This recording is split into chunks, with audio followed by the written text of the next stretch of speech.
തൃശൂർ ശക്തൻ മത്സ്യമാംസ മാർക്കറ്റിലെ കടകളിൽ മോഷണം. 60,000 രൂപയും മൊബൈൽ ഫോണുകളും കവർന്നു. മോഷണത്തിന്റെ CCTV ദൃശ്യങ്ങൾ TCVക്ക് ലഭിച്ചു.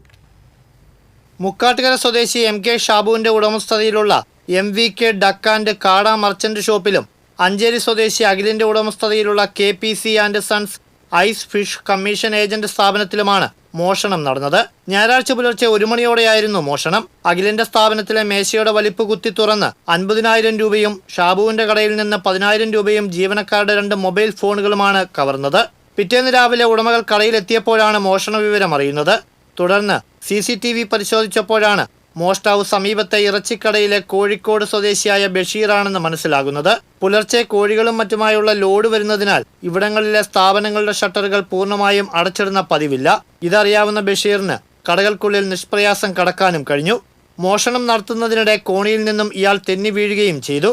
ഈ ശബ്ദം കേട്ട് കടയിൽ കിടന്നുറങ്ങുകയായിരുന്ന 2 ജീവനക്കാർ ഇയാളെ കണ്ടെങ്കിലും സുപരിചിതനായതിനാൽ സംശയം തോന്നിയില്ല. പിന്നീട് മോഷണ വിവരം അറിഞ്ഞതോടെയാണ് ജീവനക്കാർ ദൃശ്യങ്ങളിലൂടെ ഇയാളെ തിരിച്ചറിഞ്ഞത്. സ്ഥലത്ത് നിന്ന് മുങ്ങിയ മോഷ്ടാവിനെ പിടികൂടാനായിട്ടില്ല. ഈസ്റ്റ് പോലീസ് അന്വേഷണം ആരംഭിച്ചു. TCV തൃശൂർ.